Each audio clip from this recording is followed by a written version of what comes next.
Hey, Ryan Reynolds here for Mint Mobile. You know, one of the perks about having 4 kids that you know about is actually getting a direct line to the big man up north. And this year, he wants you to know the best gift that you can give someone is the gift of Mint Mobile's unlimited wireless for $15 a month. Now, you don't even need to wrap it. Give it a try at mintmobile.com/switch. Upfront payment of $45 for 3-month plan equivalent to $15 per month required. New customer offer for first 3 months only. Speed slow after 35 gigabytes if network's busy. Taxes and fees extra. See mintmobile.com. Vrbo last-minute deals make chasing fresh mountain powder incredibly easy. With thousands of homes close to the slopes, you can easily get Epic Pow, Freshies, First Tracks, and more. No need for months of planning. In fact, you can't even plan Pow. Pow is on its own schedule. Thankfully, somewhere in the world, it's always snowing. All you have to do is use the last-minute filter on the app to book a last-minute deal on a slopeside private rental home. Book now at Vrbo.com. This podcast is brought to you by drunkmummysobermummy.com and made in association with HelloSundayMorning.org, changing the world's relationship with alcohol, one Sunday at a time. Oh, the kettle's boiled. Great. Perfect timing. Should we get started then? I'm Victoria Vanstone. I'm Lucy Good. And this is Sober Awkward.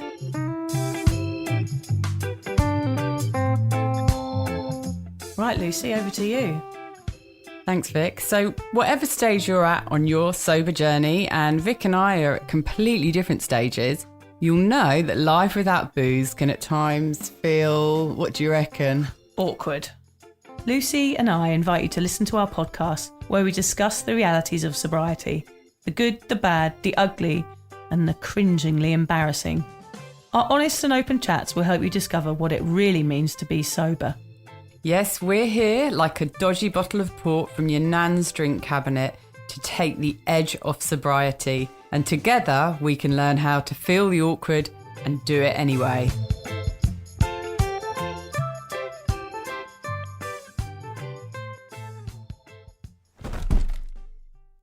Lucy, Alan's just fallen over. Oh, God, what's he doing? What are you doing, Alan? Making a Halloween costume. Oh, God, he's got a box on his head, Vic. Why have you got a box on your head, Alan? I think what you've done is you've cut the eye holes out in the wrong place. You can't see where you're going. Get up.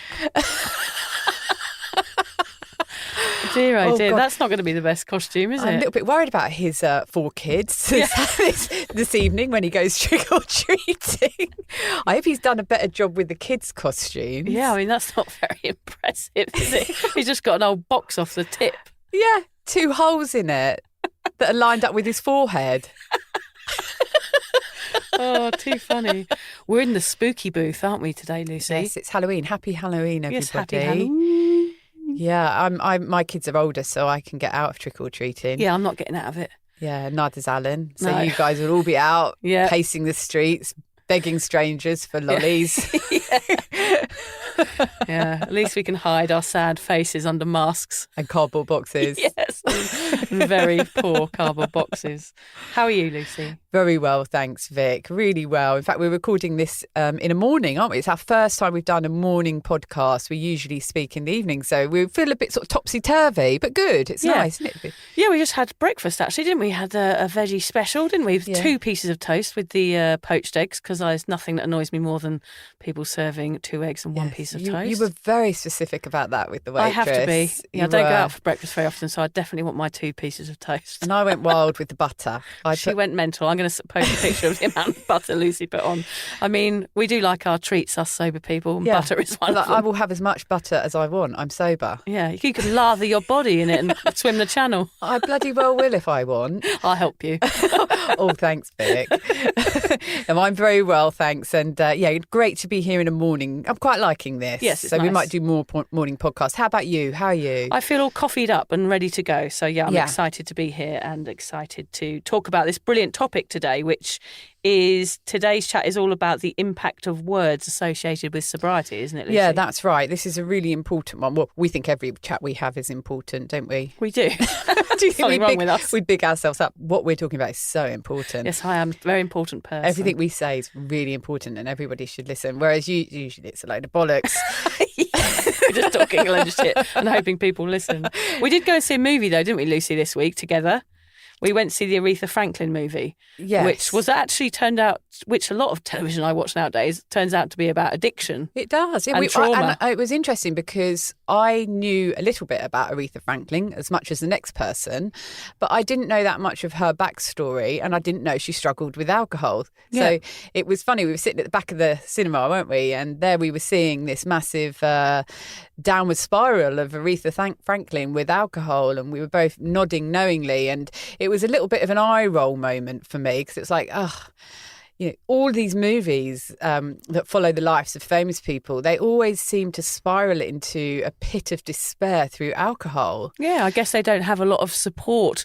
It's like Amy Winehouse is the classic example, isn't it? And the saddest. Yeah, the saddest. They just don't have support, these people, in their careers when they're suffering probably from a lot of self-awareness and overexposure. All of these things combined would lead you to want to numb out, I guess. Yes, and of course she had a lot of terrible trauma in her early life, which we won't talk about because it's really awful. Yeah. But you can understand what she was doing was masking that with alcohol. Yeah. But it's just so interesting that so many people's stories are the same, and yet we've still got a society that's pushing alcohol upon us. Because we don't look for the solution to drinking. I mean, the solution is to not have trauma in the first place and to help people with healing trauma, rather than just going, you've got to give up drinking and you're a big drinker. You've got to look as to why people are drinking in the first place. And I think that's a big problem in society, is that people don't look at the reason. If you find the reason, you can find a solution. For me, there were so many things from my past that made me into a big drinker. It wasn't just because of culture and society. It was because I had things wrong with my heart. There was a gaping hole in my heart from a very, very young age, which I was filling with alcohol. And it was the same with her. Hers was more extreme than mine, but it all is relative in the end, isn't it? It is, yeah. And unfortunately, it often takes, when you get that far into alcohol, you've been drinking it for as long as Vic and I had, which was 25 years of binge drinking, very heavy binge drinking. You haven't got a chance in hell of getting to the root cause of it or the reason why you started. And it does sometimes take getting sober for everything to become clear. You have so much clarity. Like, I can put it down to one or two things that started me drinking and the reasons that I carried on drinking. And it's all so simple and clear, but I needed to get out of that grey area, which we've talked about before, to be able to understand it. And the other thing I will just add on about the movie is Vic and I had the most delicious hot chocolates. Oh, we did. While we were in there. Crazy days. I can remember going to the movie so many times, like after having had a few drinks and then getting into the seat and sort of feeling all tired and a bit strung out, or being at the movies and wanting to get out to have a drink. What a wonderful way it is to go to the cinema. Yeah. We had these delicious, warm, hot chocolates that we sipped on while we were watching the movie. And that's a great way to do it. Guess what I did, Lucy, when I went to see Train Spotting? When I was, what would I have been, probably 19, 20. Took crack? No, I took ecstasy. Oh, about that half would an have made hour. it quite Half interesting. an hour. Yeah, it was interesting. Why didn't you do heroin? Keep it yeah, all in theme. I know. Oh, God, what was I doing? I sat in the back of the cinema with my eyes bulging out of my head. At the beginning, they have these really acid, trippy visuals at the beginning, and I was just like gurning on the back row. Did you see it all the way through, or did you get up and start dancing? I think I was tunes hiding in the movie. toilets at certain points, because it does get a bit dark, that movie, doesn't it? I do not recommend taking ecstasy or going to the movies on it. That was a very foolish, childish thing of me to do, and I regret it. But it's still one of my favourite movies. The moral of the story is stick with the hot chocolate and just, the movies. Yeah, just say no. Now, I've just got something else I'd like to say before we get into the topic, Yes. and it's just following on from our last podcast, actually. So for those who heard it, we spoke to Sober Dave, great man, legend. I love it that so many people say he's a legend, because legend is quite a drinking phrase, isn't it? Yeah, you bloody legend. Yeah, you legend if you just downed a pint or whatever. Yeah, he's a sober legend. Yeah, but everyone still uses that term for him. I love it. But at the end of our chat with him, he asked if he could make a final point, which was a really good one, which was, you are never too old to give up drinking. And that's because he gave up at, what was it? I think it was in 54, 54, I thought so, yeah.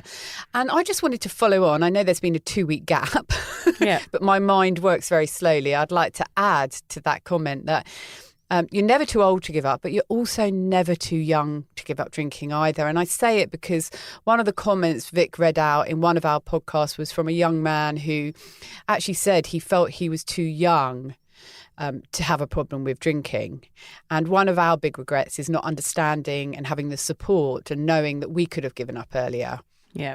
So if you're listening and you're young, young is in the eye of the beholder, but just never feel it's too soon for me to give up. I've got to carry on. I've got to get into a worse position.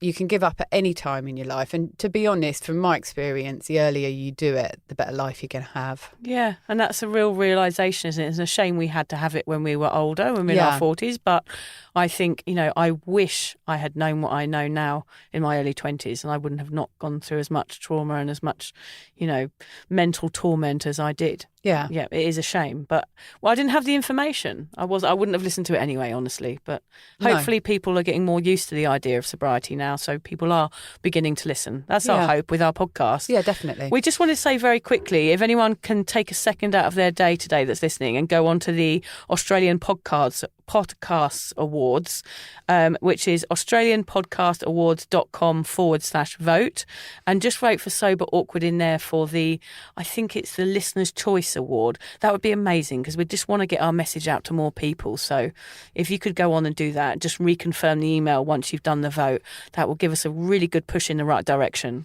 Yeah, vote for us because we really are doing this for one reason only, and that is to help other people who have trodden our difficult path to get sober or at least to get a hold on their drinking. And just to give you an idea about the style of our podcast, we're not up there to be massive movers and shakers in the podcast world. We simply want to help people. We're just two everyday women, mums. And just to give you an idea of that, the other day Vic called me up and I heard her, "Hello, Lucy," she said. I said, "Why are you whispering? Is everything okay?" She said, I've just taken the kids to the zoo and they're asleep in the car and I'm downloading the podcast." Yeah. So she sat in this car after probably quite a big day at the zoo with the kids, downloading the podcast and writing up the show notes. So that's what we're all about. Just normal, everyday people squeezing it in to our busy lives to share our stories and to help others. Yeah. So give us a vote, guys. We'd really appreciate it. Yeah, and I've been doing a lot of book editing this week. I don't know if I told you, Lucy, a billion times or not, but my book is being edited at the moment by this amazing lady called Gina. 1,000 Wasted Sundays, it's called. So hopefully it'll be finished within the next year. I keep saying that every year. I just can't wait for it all to be over. Yeah, I know, it's boring, isn't it? But I was writing a chapter on university, and I started university. I wasn't there very long. And I'll tell you the reason why was because I started university. My parents dropped me off with a crate of beers, and I hung a sign on my university door that said "free beer here." That was my first day. So all the people flocked to my room, and I, made myself into the party girl from day one. Yeah. Free beer here. This is who I am. Come meet me. Let's get pissed. I never went to one lecture the whole time I was there. And I was there for a while, maybe 4 months. I actually met my husband there when I was 18, but I didn't know he was going to be my husband. I didn't see him for 17 years. Until we got married, a year before we got married, obviously. You met him in Australia? I met him in Australia again, so that's another whole other story. But I actually was flatmates with him at Luton University when I was 18. And at university, you can imagine at that age, Lucy, how I was, Oh, I can well imagine.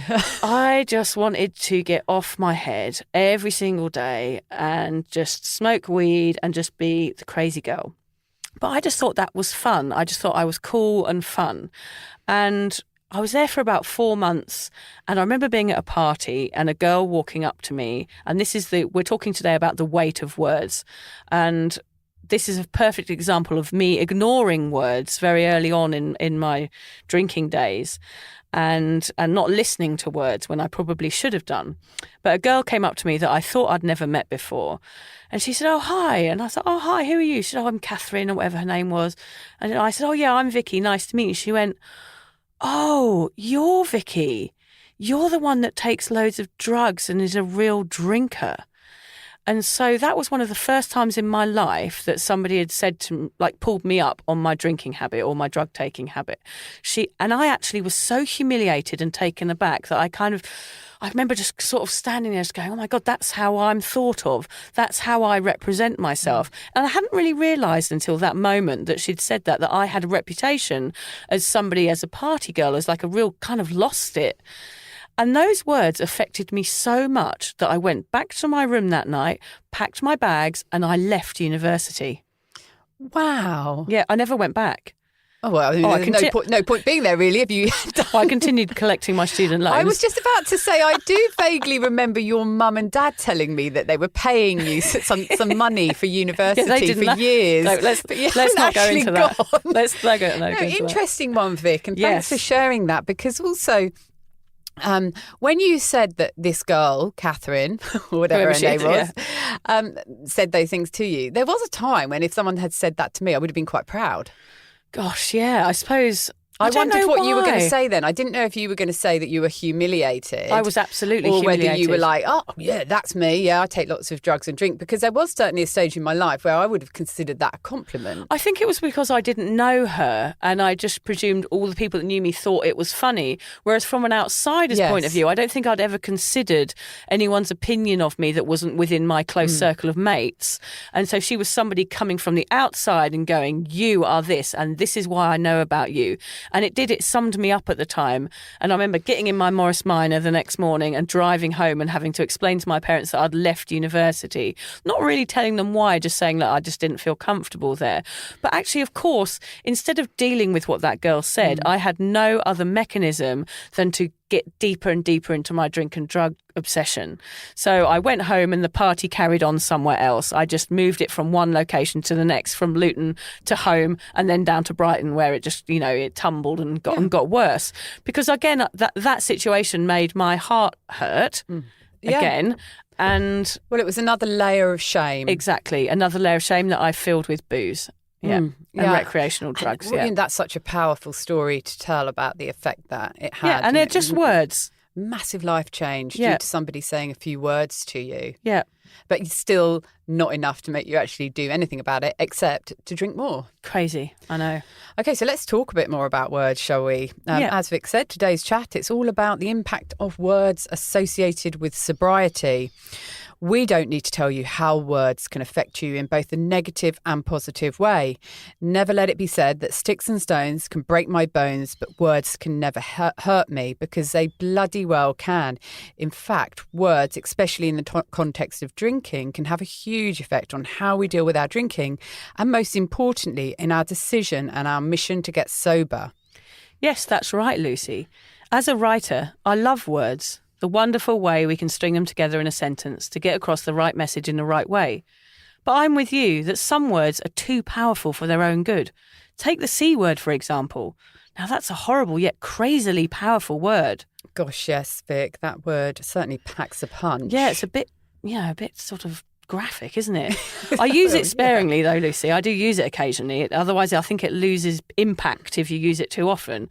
Only when I tread on Lego or when someone says something really twatty do I use it. But I think if Shakespeare and Chaucer used it, Lucy, then I can too.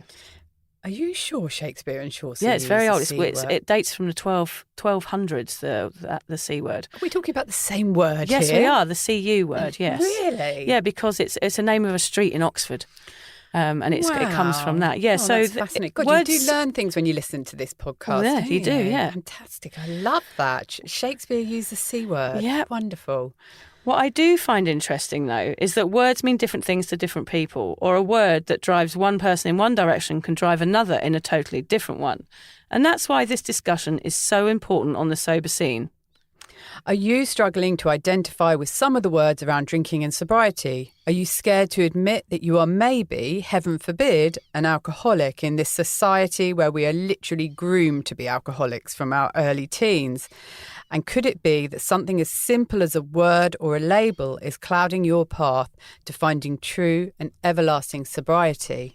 If so, keep listening, as during this chat, we'll unpack some of the harshest words that are flung around on the sober scene. We'll lay them bare and discuss what they mean to us, how they have affected us, and we'll let you know whether we've welcomed them into our sober worlds or instead flicked the V at them. What we want you to take away from this podcast is a more open mind around words that in the past have shocked or humiliated you and may even have encouraged you, like Vic's story earlier, to drink more.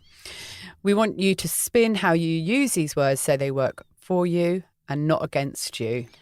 Yes, Lucy and I are using this episode to normalise all of this. I'm going to use the C word here, Lucy. Crap. All right. Sorry. You see, Terrible we were talking about different C words. Terrible terminology. So you can ditch the shame and guilt and instead own and accept where you're at, which will give you the clarity and strength to keep going in the discovery of the new sober you.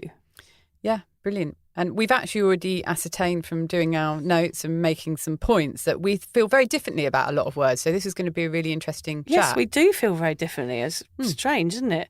I'm just going to say that words in my family, like I'm quite a big swearer, and I guess you are as well. I do like the impact of swear words sometimes, and I know they're inappropriate, and it's not because I'm not intelligent enough not to use another word. It's just that I do like swear words. So in my house, my children do hear me swearing occasionally, which probably isn't right. But we have a rule in our house now where my son who's nearly 10 is allowed to swear, not the F word or the C word, but he's allowed to say shit for one day each year. And then it gets out of his system. And if he says it out of that time, he's not allowed the swear day. So it keeps it all into one day and then he just goes mad on one day a year saying shit. And it's very, very funny. And is it effective? It's effective. He doesn't say it at all any other time because he knows, because he looks forward to the shit day. I do love your family. They have annual days for all they actually have. Vic's family has an annual inflatable day where they all go and choose an inflatable. Don't you? You have lots of annual days on your family calendar. You've got to watch out for inflation, Lucy. That's why we didn't do it once.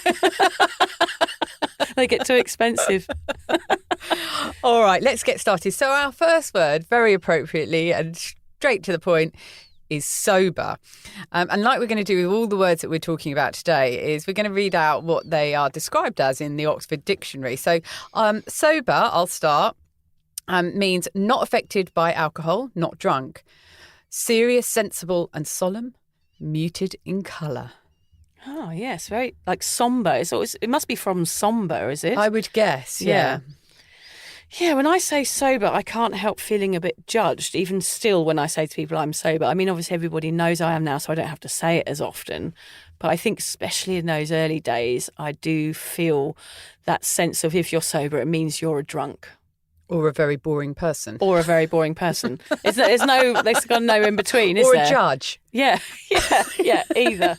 Three things. One of those three things. Yeah. Yeah, it is. It's a word that I think people they have their own attachment to it in what it means. And it's very hard for them to change what they think about the word sober. Funnily enough, Vic and I had a chat not that long ago. We were talking about, would we ever do drugs again? Yeah. As you do over a breakfast. Yeah, over your poachies. And generally we were both saying no, we wouldn't, because usually we would have to be drunk and not in our right minds to even think of putting something so awful into our bodies. And what if we were around someone's house and someone brought out some coke? How would we feel? Would we do it? And Vic was like, yeah, but we can't because we're sober. And I didn't realise, for me, the word sober was no alcohol, but to Vic, the word sober is nothing, no alcohol or drugs or any illegal substances in your body at all. Mind-enhancing substances, would it be, Vic? Because I say that, for me, I wouldn't want to put anything in my body that would risk my sobriety. And I feel like if I had a drug or anything else into my body that played with my mental state, therefore I'm taking something away from my sobriety. I'd have to recover from that. I'd have a come down, or I'd have feelings of depression afterwards. I wouldn't want to risk all the work that I've put in just for a night out. It's just not worth it for me. And the feeling of being off my head now frightens me. Yeah. So that's why you incorporate everything into the word sober. So when you say to people, I'm sober, it means I don't take I don't drink and Yeah. I don't take drugs. Whereas for me, the word sober means I don't drink. It means different things for different people, I guess. It does, yeah. And it's something that I find has been... I do agree with you in what you said, Vic, about what people think of the word. And I'm not really that keen to be associated with the word sober. But for example, say if you're out in a bar and someone's like, oh, go on, do you want a glass of wine? And you say, look, no, thanks, I don't want one. And they say, oh, go on, have one. And you're like, well, no, I'm not drinking tonight, or I'm not drinking, or I don't drink. And they're not letting it go, as often can happen. Yeah. I do find if I then say, I'm sober, Yes. those two words really do have an impact, because what that implies is I have a problem with alcohol and Yes. therefore I am sober. So sometimes using those words, I'm sober, can actually help people understand without you having to go through the ins and outs of your addiction and your years of binge drinking and how you got out of it. I'm sober, I had a problem. And that usually shuts people up and it stops them trying to get you to have a drink. I think it is a wonderful word. I was just going to mention there is a word called Cali sober that's out now, which is, I think it stands for California sober, which means that you can smoke weed and be sober as well. And it's like this term that people use, or take any sort of hallucinogenic, like I guess ayahuasca or mushrooms or anything that's natural, and be sober at the same time. So there is that scene as well. It's a separate scene. But, I respect any scene. Of course, however you choose to take this path is up to you. But for me, that wouldn't work, because I'd still be altering my mental state, which I just don't want to do anymore. My children, they do that already. They alter your mental state, but on a minute-by-minute basis, they as do. it is. We don't need anything else interfering with our very delicate mental states. Exactly. I think that's probably more of the reason you've hit it on the head there. My mental state is extremely delicate. Yeah. I did discover a word this week, actually, which is nephaliophobia, which is the fear of being sober. So there is actual phobia, an actual fear of being a non-drinker. It's an actual thing. So That is incredible. yeah. Wow. So, yeah, I mean, the more and more words are coming up into the English dictionary around not drinking, because it is becoming such a popular thing to do with people. I think I was a nephalophobe for a very, very long I time. definitely was, yeah. I've got to work out how to say that properly before I mention it on this podcast or anywhere I should in have practiced public. a bit more. It's probably not right. So my general feeling about the word sober now is that I love it and I'm proud to be it, but it's taken me a little bit of time to understand it and embrace that word. So for me, sober really means happy now. That's how I relate it. My sobriety means I'm happy. Simple as that. I agree with you in that. Yeah, I've found the word to be quite harsh. To have to admit that I'm sober. I know that when I talk to my dad, who's in the UK, who still finds it difficult. He's so pleased I've stopped drinking, but he still finds it difficult to accept that I had a problem with drinking. So when I tell him that I'm such and such days sober, I can almost see him wince when I say sober, because sober's a strong word that implies a problem. But I have used it to my advantage on this mission. And I'm with you there. The word sober is an okay word to use. Yeah. I think we have to embrace it, because we're going to be using it quite a lot. Yeah, it's what we are now. It's our identity. It's our lives, yes. I identify with it now. I didn't before when I was a drinker, because it scared me too much. Yeah. But now I understand it. But interestingly that we both had different views of what it was. I thought it was just alcohol. You thought it was alcohol and drugs. And it can be whatever anyone wants it to be. Yeah. As long as you're using it in a healthy way, I would say. Yeah. Go on, you do the next one. Okay, next word is addict. Oxford Dictionary explanation: a person who is addicted to a particular substance, typically an illegal drug, or an enthusiastic devotee of a specified thing or activity, a self-confessed chocolate addict. I think I'm more of the second than the first. I still, I'm a bit of a chocolate addict still. So I suppose that's interesting, the example they've given there, because when you think of addict, you immediately think crack, heroin, alcohol, but they've used chocolate. So you can be addicted to pretty much anything. I mean, apparently you can get addicted to tuna. Oh, did you know that? No. Apparently there's something in tuna that is addictive. What, on porpoise? Oh, sorry, Lucy, that was a bad one. Yeah, the connotations for addiction can sometimes be a bit strong, can't they? So I just loved that word. That was so funny. Stop. Don't laugh at my bad jokes, Lucy. No, but I love them. I love your bad jokes. So addict, I don't think I'd call myself an addict. What about you? Oh, yeah. Yeah, You I would? have. Yeah. Yeah. Well, I don't think I'm an addict now. I get it. It's a pretty horrible and harsh word, isn't it? But it helped me. In fact, I'd say that accepting that I was an addict and I was addicted to alcohol was a huge turning point for me in getting sober. It made me understand the seriousness of the situation I was in. And it also made me be a little bit kinder to myself. I wasn't just your everyday person who was struggling with alcohol. I was addicted to it. And addiction is a physical thing that you are fighting against. And in some cases, and for some people, it is impossible to win that battle. I guess the word battle's quite interesting there. It made me realise I had a battle on my hand. I was addicted. I was fighting against something that had happened to me, something that I had become. And I still do have an addictive nature. So I wasn't particularly surprised that I'd become an addict, but I was shocked that is where I was sitting in my 40s as an addict in this world. It frightened me and it made me take action. There's a lot of shame around that word. Like for me, it's different to you that I would say, I think I was mentally addicted to alcohol, less than a physical thing, but I don't know. But mine was more of the, I cannot live without this, not because my body was telling me that, it was because my mind was telling me that.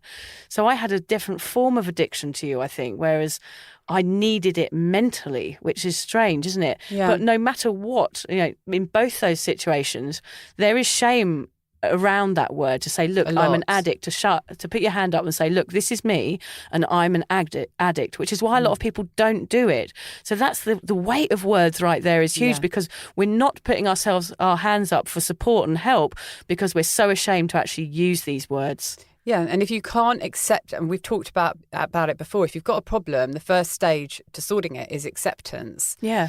And accepting that you're an addict, whether it be mentally or physically or both, it's just a powerful thing that makes you take action. And also we're living in a society that's trying to make us think we're not addicts. Like the television programs that we're watching, the movies and everything, they want us to keep drinking because that's what we're told to do as a culture, as a society when we go out is to drink. So it's very, very hard to identify what you are. And when the words are so strong and so heavy, it's hard to grab hold of one of them and say, right, that's who I am. So we're going to talk about a few other words later on, but that word, it is very difficult for people to confess up to, I think. Because sometimes when we do confess up to and say, look, I think I'm addicted to alcohol or I'm an addict, people can laugh. Yeah. Well, you're just the same as everybody else. And you are the same as everybody else, and they're all addicts as well. Yeah, probably to some extent. Yeah, to some extent. If you have a glass of wine every evening and you can't get through your evening without really wanting that glass of wine, then you are addicted to it in some form, the same as we are to a cup of coffee in the morning. And a chocolate in the evening. Yeah. So a powerful word, but again, for me, it's been something that has been strong enough and horrible enough to make me realise the mess I was in and move forward and onwards and upwards. Yeah, so that's really good that you managed to get your head around that word and accept it as something that you were. Whereas perhaps I know I am deep down probably an addict. I have been an addict, but that word for me is it's too extreme. Yeah. And that's fair enough, isn't it? That's fair enough to feel that way. It doesn't mean you're not going to get sober because look at you, you're nearly 4 years sober, but you never, ever managed to accept the word addict. Yeah. That's fine. Yeah, that's what I think that's going to be like a big thing we're going to talk about today is like words, no matter what they are, you can accept them or you can chuck them in the bin. Yeah.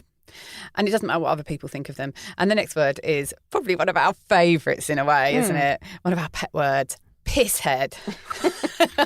Yep. Oxford Dictionary says, we love this, vulgar slang, British. Yes! Yes. We love a bit of vulgar slang. That's what we're all about. We're vulgar slangers. Sober ones at that. Yeah. And the other description for a pisshead from the Oxford Dictionary is a drunkard. Yeah. I mean, I use that word pisshead for me all my life. Like, I'm just a pisshead. Like, it was a joke. I'm a pisshead. I like to drink. I like to go out and party.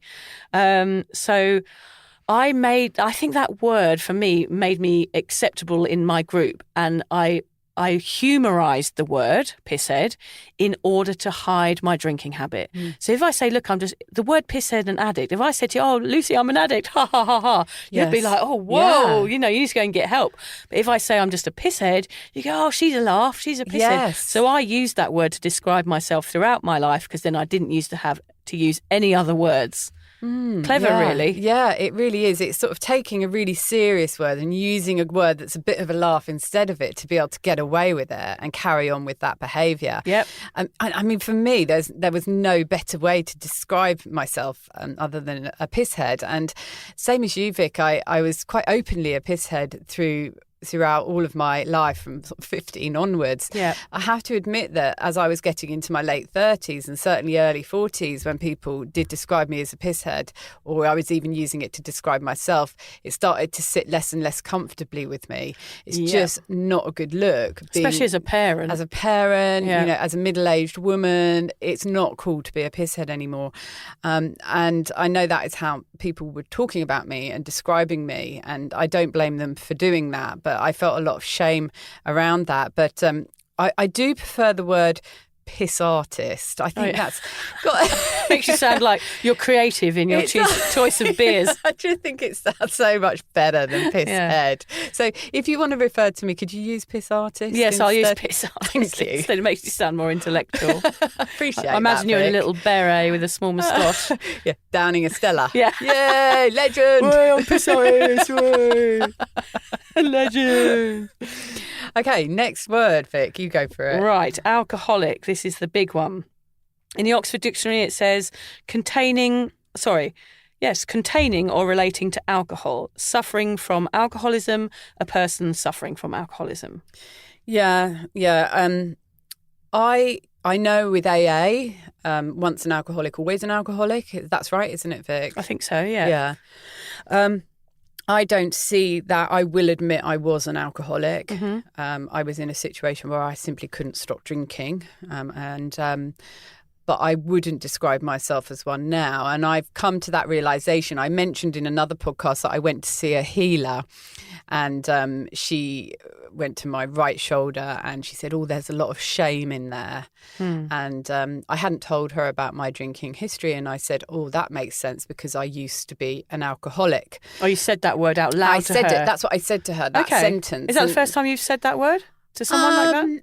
I have used the word alcoholic before, not very often, but that sentence, I lay there for a while just letting that one sit with me because that is how I felt. I don't feel I'm an alcoholic anymore. I don't have a need to drink whatsoever. And I don't envisage I ever will have. You just don't know what's around the corner. But I'm certainly not sort of grinding my teeth and white knuckling every day, trying not to drink. But I used to. So yes, I would say I was an alcoholic, but I'm not one now. What about you, Vic? It's a word I've always shied away from. I mean, that's why... God, you're not very brave, are you? No, with these I'm not words? very brave with the words because I don't like to be labelled. I don't like people using words that give them the wrong mental connotations of what I am. So if I say to someone, look, I'm an alcoholic, I know that their image of me in their brain is me passed out on the floor in a pile of vomit with a crying baby crawling over me. It's extreme circumstance.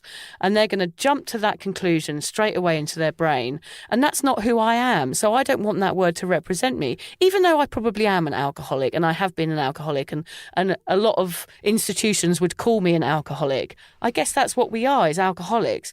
But I think there are softer terms that we can use that don't make us feel, that word in itself comes along with all that guilt and shame and those negative, all those negative feelings. So, but for some people I know that they say I'm an alcoholic, they can say it in a very, very strong way and go, that's who I am. And I think being an alcoholic is sort of part of the human condition. So there's no reason why we should be ashamed of it because we are almost trained as humans to drink because it's the way that we heal ourselves and it's the way that we numb out from our traumas and our pain and everything else that life throws at us. So we should be able to go, look, life has made me into an alcoholic and I'm proud of that and I'm not one anymore, but that's how I identify. But for some reason, culturally, I find that word difficult to accept. I was an overdrinker, a problem drinker, and I do think I think those words are a bit softer because I do think that other word does invoke a sense of judgment.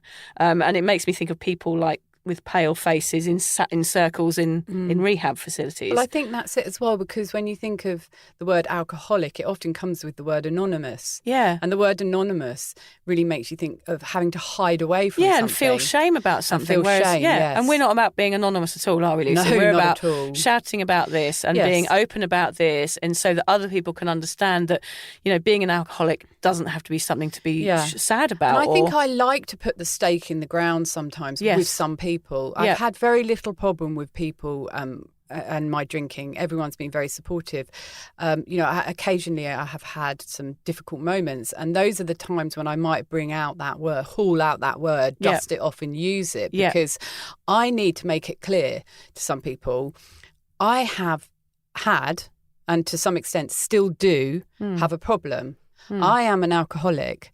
So shut the fuck up about me going and having a drink or coming out to socialise. Or just one. Because I've had a serious problem and I'm working through it and I've done bloody well. Have some respect for that. Yeah. So that might be when I bring out that word. And because it is so powerful and it does make people think, oh, God, she must have been in a terrible way. But at least it shuts them up, I guess. Shuts them up, yeah. I think I describe myself very often as a socially acceptable alcoholic, which means I am an alcoholic where my problem is diluted into the crowd. And that's a very clever way of being an alcoholic, because it means you don't ever get help. So and that's a very, very common problem. And that is grey area drinking, like down to a T, is that you're a socially acceptable alcoholic where everyone's cheering you on. So I do describe myself at that, but I sort of soften it a bit. There's some other terms I used to call myself, which was a squiffer, a person who likes to get squiffy. These are my ways that I humorised my drinking.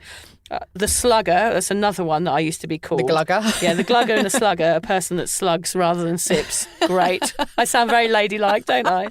A yesser, a person that can never say no, obviously. A wobbler, someone that can't walk straight at the end of the night. A pavement decorator, a vomit monster, a toilet painter, a morning after pill warrior. I could go on. So I called myself lots of various names throughout my life that avoided any of those serious words like alcoholic. Are brilliant ones. I love that. What was it? Morning after pill warrior. I don't know whether I looked like a warrior when I was hungover traipsing to Boots on a Sunday morning with a hood on crying. Oh, God, not a good look. The walk of shame to extremes. And the pavement decorator I love as well. Yeah, pavement pizza, my dad calls it. I just want to share some thoughts I put out on Instagram about words this week. We've actually got a response from Faye Lawrence, who runs Untoxicated. She says the word alcoholic works for her. She said it keeps her on the straight and narrow, no wiggle room. Yes. I like that. Yeah. But she did resist it for a long time. So that's a good one. I had one from Ads Facing Forward, which was, the term alcoholic does nothing for me. It does not help me. I heard it many years ago and remember someone saying admitting it is the hardest part. But for her, that is bullshit. She admitted that many times and it didn't change a thing. Words and labels are not for me, says Ads. Actions are what are working for me at the moment. I just tell people I don't drink. And that should be enough as well, shouldn't it? Just saying I don't drink. You shouldn't have to use these words if you don't want to. And then I got another message from somebody called Pam. She said, she is struggling to put herself in the alcoholic box. She likens it to being put in a jail, like a life sentence.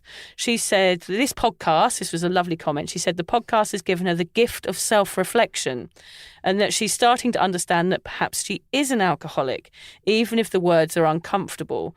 And then she just added at the end that her husband coined the term "pammered."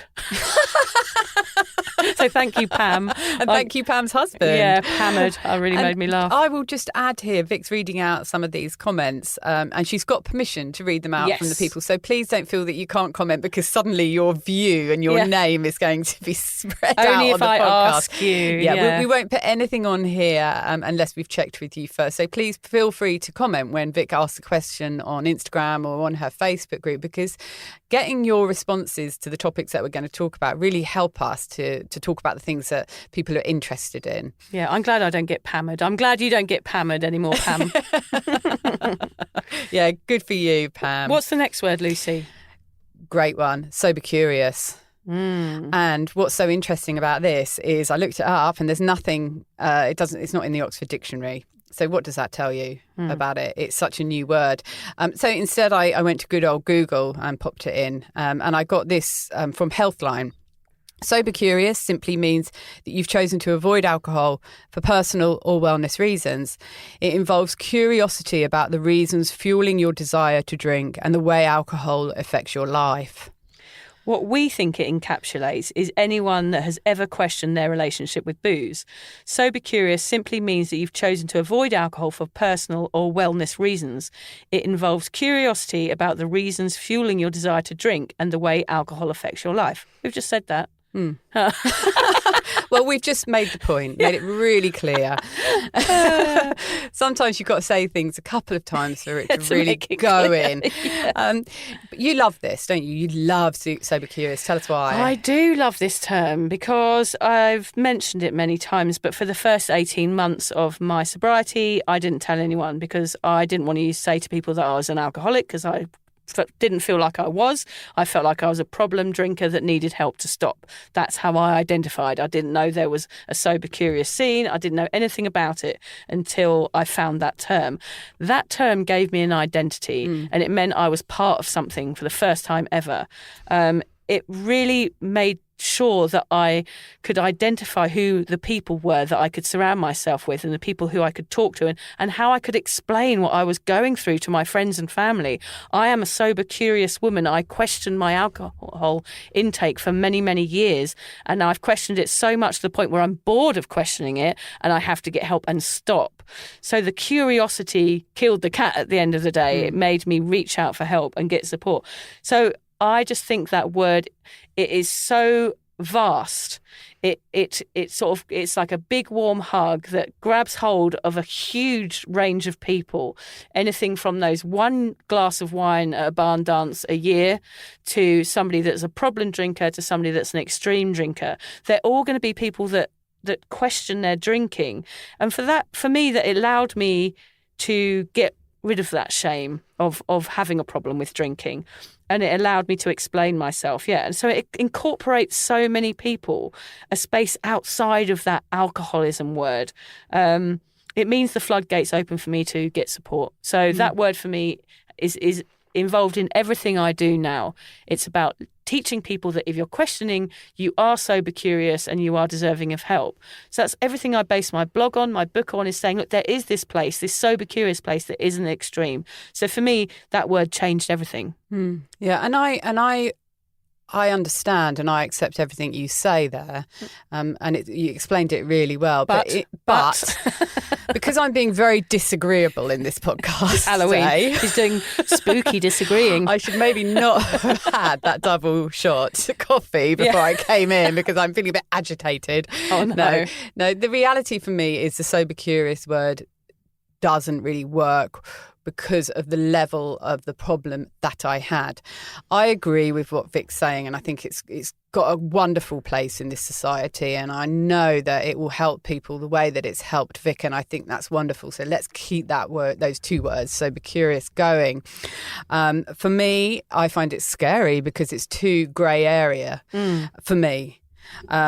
And there's this fantastic book, which I think was Vic's turning point, really, when you went and you got the Sober Curious book. Is it by Ruby Warrington? It's just because of the term. Yes. The book was good, but that term, I'm not going to say the word, Lucy, but it felt good. The R word. Yeah, it felt good to me. We're talking about words, yeah, aren't we, today? Yeah. Well done for not saying it. We've avoided our two words.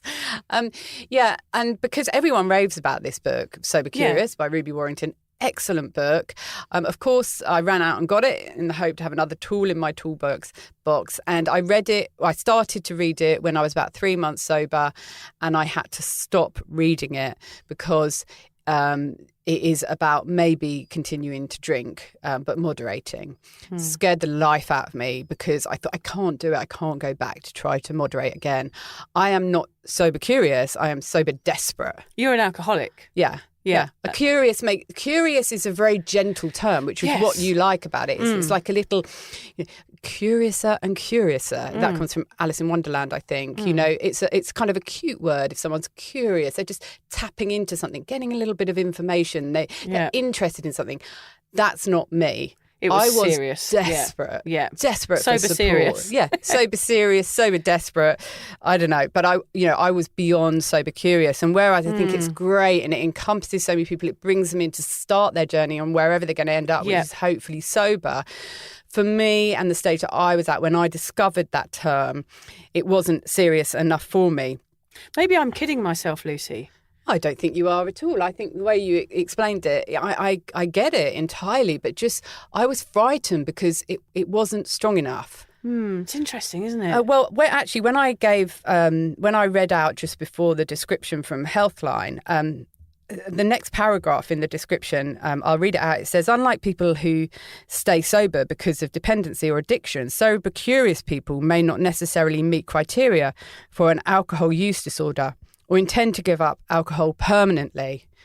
That is someone who is thinking about their drinking and might give up altogether, but might learn to moderate. Yeah. And that is great for so many people out there. For me personally, it wasn't. It was red flags flying, danger zone. Yeah. I need to get away from this space. Okay. But I do want to make it clear that I think that book by the Sober Curious book by Ruby Warrington is everybody loves it. Yeah. So I don't want to put anybody off reading it, but it is definitely about that sober curious movement, which is not necessarily, and in a good way. It's great that it's not all about totally giving up. It's great that there's an opportunity to be sober mindful curious. Drinking and all Personally, that sort of thing. that wasn't for me. Yeah. And it frightened me. And that's very interesting because like that we talk about that line very often, that spectrum of alcoholism. And I think it is good perhaps when you give up drinking or you're thinking about it, is to maybe try and identify at what point you are on. It might be hard, but am I sober curious? Am I just questioning, could I possibly be a mindful drinker? Which personally I know I never could be because I tried it for many. Mindful drinking is attempting moderation for me, which was never ever mindful of possible. when the next drink is coming. Yeah, mindful of that first drink and then downing the next bottle. So it's like trying to identify where you are. Like if you are extreme, that if you're really extreme, you need to go to rehab. But if you're not that extreme, you might need to read a book. Like that is how vast it is. So Sober Curious would have been great for me when I was 21. Yes. That was when Sober Curious could have come into my life and changed it. And I wouldn't have accepted anything other than sober curious because I probably wasn't, I know I wouldn't have been ready to give up, but I was sober curious looking back because I'd already made a lot of mistakes in my life through drinking. I was already questioning why I was drinking and why my drinking was different to others and was I drinking for the wrong reasons. At 21, I was sober curious. At 45, when I eventually gave up, I was desperate. So sober curious is great, certainly for the younger generation, I think. Those people who are questioning, I think, and that can change how people deal with drinking for the rest of their life. So what a wonderful thing to be sober curious in your early 20s and to learn to just think a bit more about your drinking. That could change your whole path and could stop you reaching the stage that we reached in our 40s. Yeah. I mean, there probably are some people in their 20s who can go out and have one glass of wine. It wasn't me. Apparently there are. Apparently, I've never met them. They're off Morris dancing, aren't they? Yeah, I love a bit Morris dancing. I thought we'd list a few words, Lucy, of ones that we identify with and ones that we don't. Oh, yes. Yeah, let's do this. Our first one is wino. Yeah, and piss artists I mentioned. Oh, yeah, piss artists. I think we both would identify as both of those at certain points in our lives. Pot. Piss pot, yeah, that's a good one. Yeah, wino, piss artist, piss pot, all of them. What's the next one? Party girl. Yeah, so now, as you know, I call that an addict with backstage passes. I think the word with a party girl often gives you an image of a girl in a feather boa at a rave, with crazy glasses on and short denim shorts, like having a really good time. And that's always surprises me, is that sometimes you think someone is something, you think they're that word, but she's probably crying into her pillow, that party girl, in the morning, isn't she? And like having a really bad come down and feeling really bad shame and anxiety. I mean, people that are coming to me nowadays, people like are coming out of the woodwork because they know what I do as a job now, which is to try and help people that have mid-range binge drinking problems, I guess. That would be my expertise because I was one for so many years. And the people that I think, oh, she's a massive drinker, she's just a good time girl, she'll not understand what I'm doing. They're the ones that are sending me private messages going, actually, I'm starting to understand that my party girl, hat is slipping a little. Yes. And I am sober curious. And it always really surprised me. So if you think someone's a party girl, there could actually be someone that's really struggling with their drinking, no matter how much they look like they're having fun. They're probably, if you're a party girl and you're going out getting wasted every weekend, you might actually have a drink problem. Yeah, and would you say it's another one of those words that we use to normalise and to a gentler word, gentler than alcoholic or addict or something like that? A genteel word. Yeah, it's clever. They're clever words, all of these words, because they're actually just disguising a problem, aren't they? Party girl has connotations of happy, party, fun, in control. Yes. And that is not what I was Me at neither. all. No. But yeah, I quite like to use it. I mean, we refer to ourselves as ex-party girls, which we are, ex-party girls. Yeah. But it makes it sound like we were out having loads of fun, but we were actually battling an addiction. We were awful, really. God, party girls, druggies, mental cases. Mental case, another word. Yeah. Intoxicated, that's one I've just discovered, which is someone that sends drunk texts. Oh, you're digging up some good words here, Vic. I didn't know about that. Well, texts went around when we were young, Lucy, weren't they? So, which we were always grateful for. Yeah. Social media and text. Yes. Thank the Lord Thank they the went Lord. around in our big drinking days. Oh, so that's great. And now a real Aussie term, a blind drunk. I think the word blind is an Aussie slang word just for say drunk. he I'm was blind. Yeah. And I know sometimes when I have my worst ever hangovers, my sight was distorted the following day. Did you get that with really Well, I bad guess it means you're hangovers? so drunk that you can't even see what you're You're doing. just falling over and banging into things. And Yes, you look sleeping like with you're random blind. people. Yeah. Yeah. God, it's not a good description, really, I guess. But booze bag is the next one.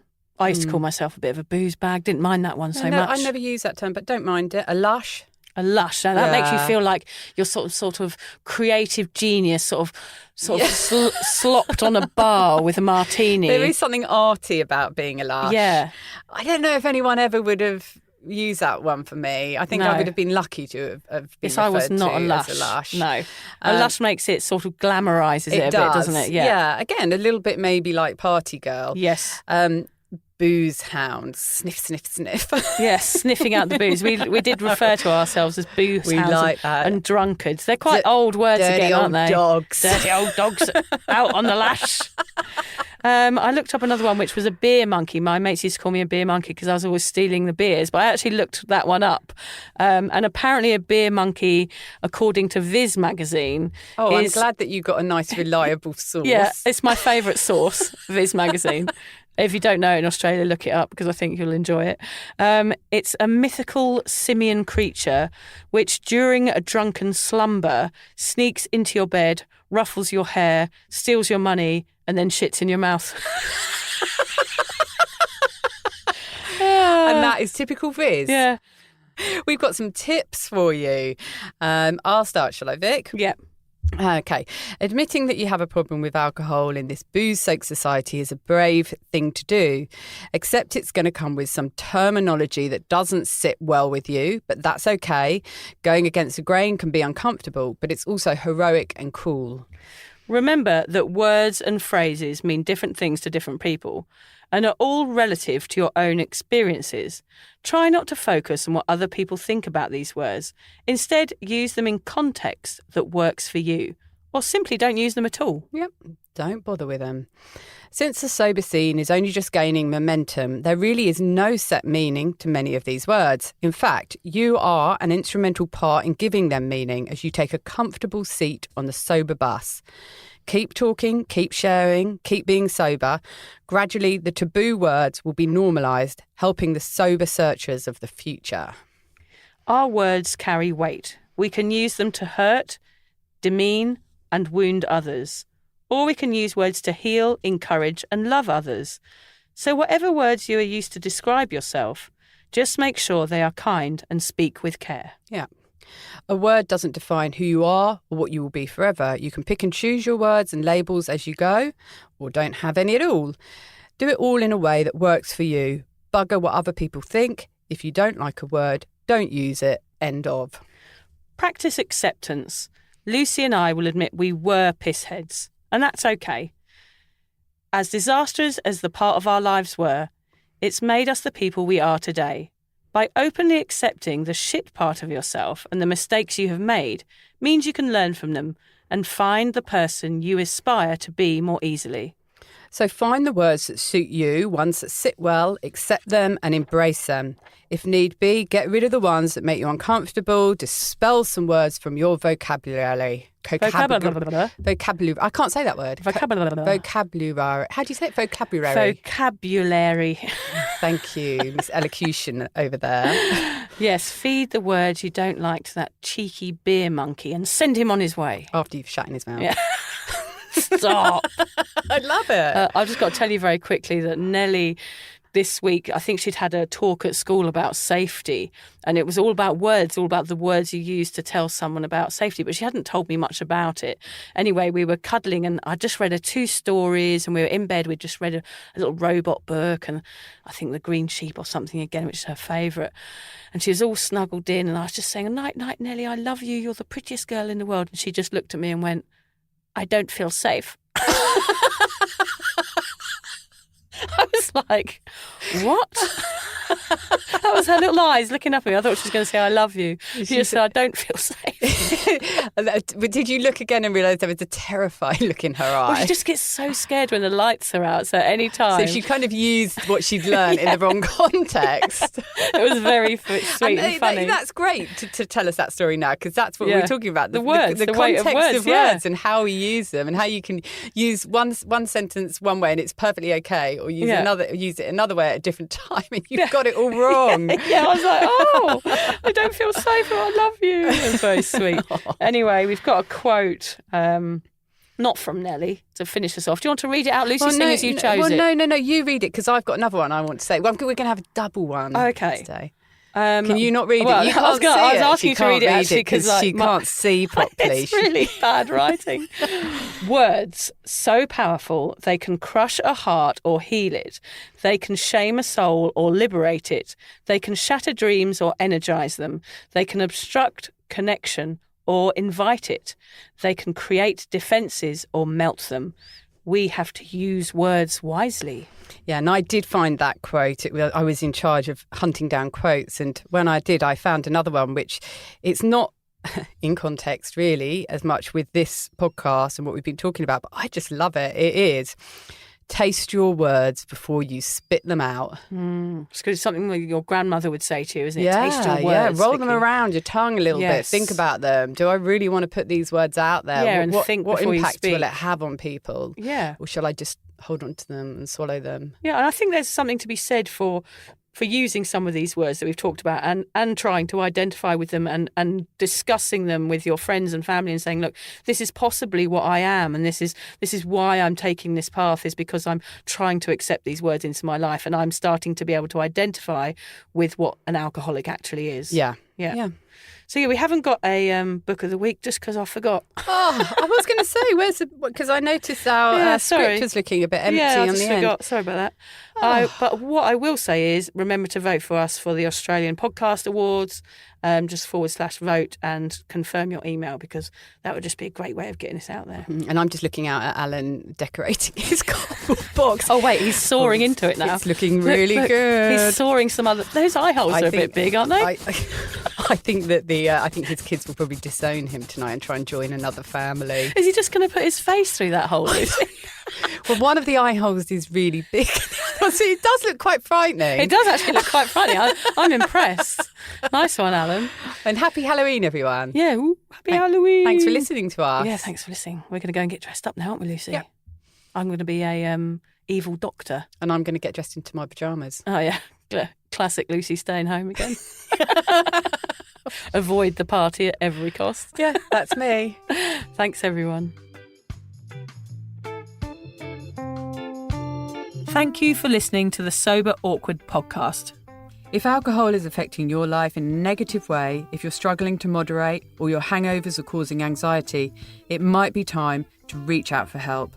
Contact your local doctor, a therapist, or connect with your local AA or sobriety group. Vic's got one.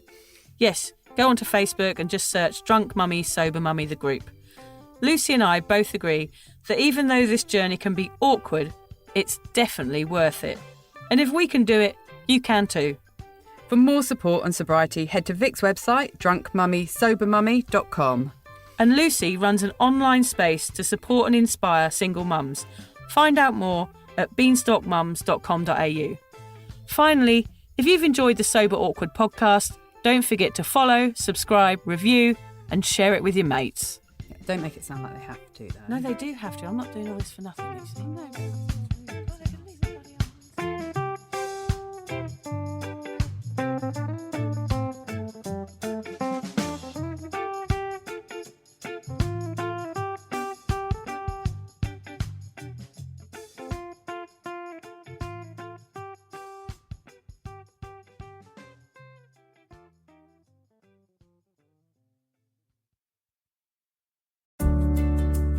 Hi there.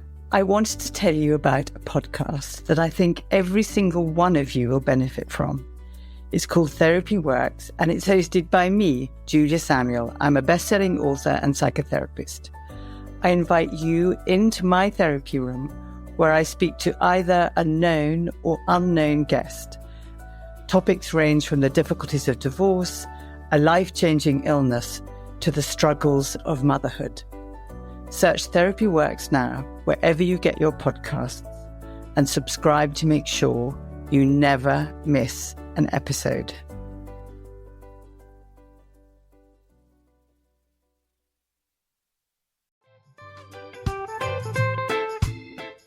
Vic, so do you fancy coming on a sober holiday? Don't worry, we're not talking about some corporate wellness retreat with cucumber water and enforced eye contact. No, this is a sober awkward retreat. 8 days of sun, sweat, laughter, and absolutely no hangovers. Yep, it's all happening in Thailand next October. Picture this: yoga at sunrise, writing workshops, ice baths, Thai boxing, and lots of awkward sober dancing under the stars. It's a proper holiday with proper weirdos. Our kind of people. Yeah. You'll meet legends who've also given the booze a boot and want to have fun without feeling like a social reject. Come solo or grab a mate. Bring your awkward, bring your sun cream. No pressure, no judgment, just a big, warm, sober hug in paradise. All the info is at soberawkward.com/retreats. Come and get sweaty with us, emotionally and physically, in our all-inclusive jungle resort. You'll start out as 15 strangers and leave with 15 new sober mates. I'm not sure I want 15 new sober mates, actually, particularly sober ones. Yeah. Oh, well, you're not invited then.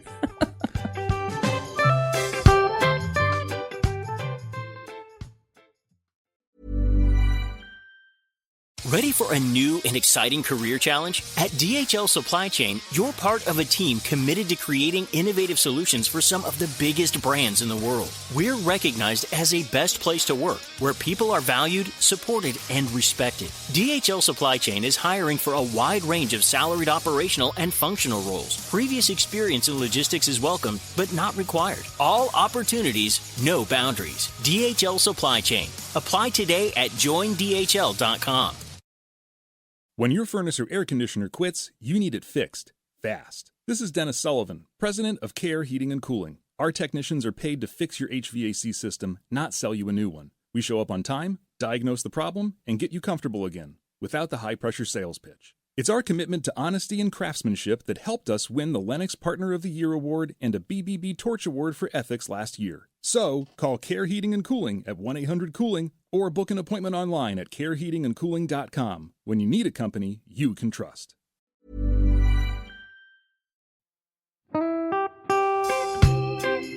So, as you probably know, my comedy memoir, 1,000 Wasted Sundays, is officially out. All my magnificent fuck-uppery in one awkward hit.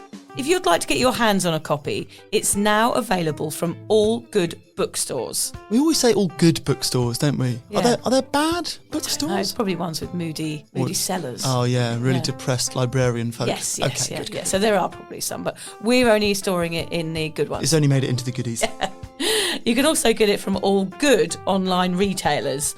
The print version and ebook are out now, and the audiobook will be available in March.